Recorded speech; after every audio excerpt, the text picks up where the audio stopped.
A lo largo de este fascinante recorrido por las repúblicas autónomas de Rusia, hemos conocido más a detalle muchos pueblos étnicos desconocidos por muchos,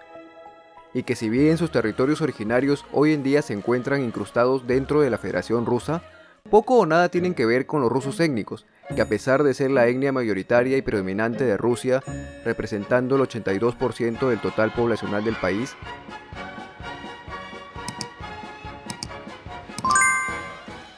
los otros pueblos étnicos representan una minoría poblacional considerable, con una cultura viva y milenaria, que convierten a Rusia en una nación de naciones.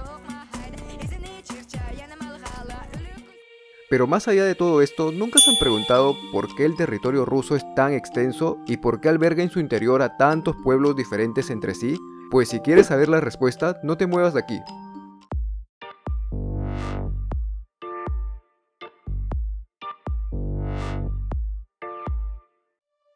Como ya saben, Rusia es el país más extenso del mundo, con 17.125.191 kilómetros bajo su dominio, pero con 17.098.246 kilómetros efectivos, es decir, reconocidos internacionalmente. Su enorme superficie se extiende a través de dos continentes, Europa y Asia. Y como era de esperarse, tiene una compleja organización territorial de primer nivel, agrupadas en 89 sujetos federales, esto desde la perspectiva rusa. Es decir, si contamos a la anexada península de Crimea y los demás territorios anexados del este de Ucrania. De esta manera Rusia se divide en 48 oblasts, que es una división equivalente a decir provincia, 9 krais, que es una división similar a los oblasts pero que históricamente fueron o son provincias fronterizas, precisamente krais significa frontera, 4 okrus o distritos autónomos, que son regiones donde habitan minorías étnicas en muy escaso porcentaje, 3 ciudades federales que se gobiernan de manera autónoma de cualquier región, un oblast autónomo y 24 repúblicas autónomas, que son regiones que gozan de bastante autonomía, cuentan con su propia constitución, presidente, parlamento e idioma, claro, esto además del ruso, y es el hogar de una etnia minoritaria o predominante diferente a los rusos étnicos. Cabe destacar que internacionalmente son reconocidos 83 sujetos federales como parte integral de su territorio, aunque en la práctica mantienen el control en 89 territorios, que hacen que el mapa ruso quede de esta manera, al menos momentáneamente.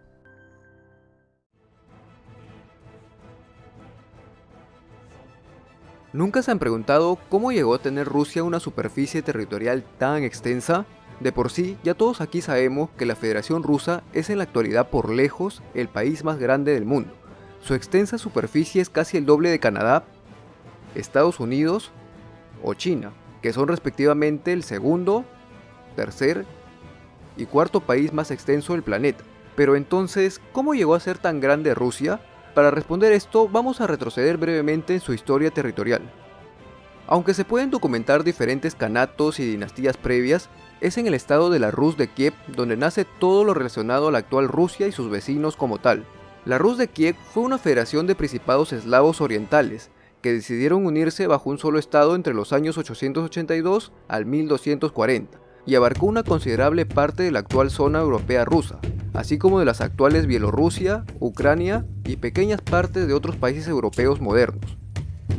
Paradójicamente, la Rus de Kiev tuvo como capital la actual ciudad de Kiev en Ucrania, aunque para ese entonces aún no existía una identidad rusa, ucraniana o bielorrusa como tal, sino más bien se sentían identificados como eslavos orientales y hablaban un solo idioma, el antiguo eslavo oriental, del cual sus dialectos evolucionaron a los actuales idiomas ruso, ucraniano y bielorruso. Por eso mismo es importante mencionar que los actuales pueblos de Bielorrusia, Ucrania y Rusia, además de otros grupos étnicos eslavos, reivindican a la Rus de Kiev como el origen de su legado cultural. Y sin duda alguna, étnicamente tanto rusos, ucranianos y bielorrusos están estrechamente relacionados al día de hoy, ya que evolucionaron de una misma raíz. Esto más allá de cualquier situación política o bélica de por medio. La Rus de Kiev llegó a su fin con la invasión mongola en el año 1240, para posteriormente nacer como su estado sucesor el Gran Principado de Moscú, o también conocido como el Gran Ducado de Moscú, que fue una monarquía absolutista entre los años 1283 al 1547. Y en su mayor expansión abarcaba una superficie mayor a la de la Rus de Kiev, pero en territorios casi plenamente de la actual Rusia moderna, y como su propio nombre lo dice, su capital recaía en la actual Moscú,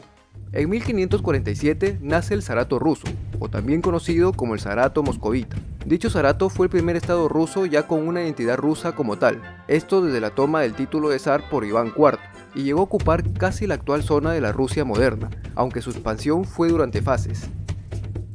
El zarato ruso se extendió hasta la fundación del Imperio Ruso, por Pedro el Grande en el año 1721, y existió como tal hasta el año 1917, y es la fase imperial rusa donde Rusia llegó a tener su máxima superficie, puesto que alcanzaba casi 23 millones de kilómetros cuadrados. El territorio del Imperio Ruso era tan grande que incluso se extendía por el continente americano, puesto que Alaska le pertenecía. Esto hasta su venta a los Estados Unidos en el año 1867, por un poco más de 7 millones de dólares. El Imperio Ruso se disolvió en 1917, como consecuencia de la Revolución Rusa, durante la cual los bolcheviques, que eran una facción dentro del Partido Obrero Socialdemócrata de Rusia que buscaban acabar con la monarquía imperial, finalmente lo logran y tomaron el poder, asesinando al emperador Nicolás II y a toda su familia. De esta forma Rusia fue convertida en una república, bajo el gobierno provisional ruso, denominándose República Socialista Federativa Soviética de Rusia, o simplemente RSFS de Rusia. El 30 de diciembre de 1922 fue creada la Unión Soviética, con la fusión de las Repúblicas Socialistas Federativas Soviéticas de Rusia y Transcaucasia, y las Repúblicas Socialistas Soviéticas de Ucrania y Bielorrusia. Los cuatro parecen entonces países independientes que pasaron a formar parte de un solo país, la Unión Soviética. Durante la existencia de la Unión Soviética, la superficie territorial de la República Socialista Federativa Soviética de Rusia, que de por sí era la más grande, vio reduciendo su superficie sistemáticamente, puesto que bajo el mandato federal soviético se fueron creando nuevas repúblicas soviéticas, disgregándose del territorio ruso, pero dentro de la misma Unión Soviética. Por lo tanto, no había mayor problema para ese entonces, porque seguían siendo todos miembros de un solo país. De esta manera, la República Socialista Federativa Soviética de Rusia, dentro de la Unión Soviética, perdió especialmente sus territorios de Asia Central, que pasaron a formar los actuales Kazajistán, Kirguistán, Tayikistán y Uzbekistán. Así como en el año 1954, la República Socialista Federativa Soviética de Rusia traspasa la península de Crimea a la República Socialista Soviética de Ucrania. Como ya se ha dicho, todo esto bajo el marco de la Unión Soviética, pero si quieres saber más sobre Crimea, su historia y el por qué Rusia se la cede a Ucrania, te dejamos el enlace por aquí arriba.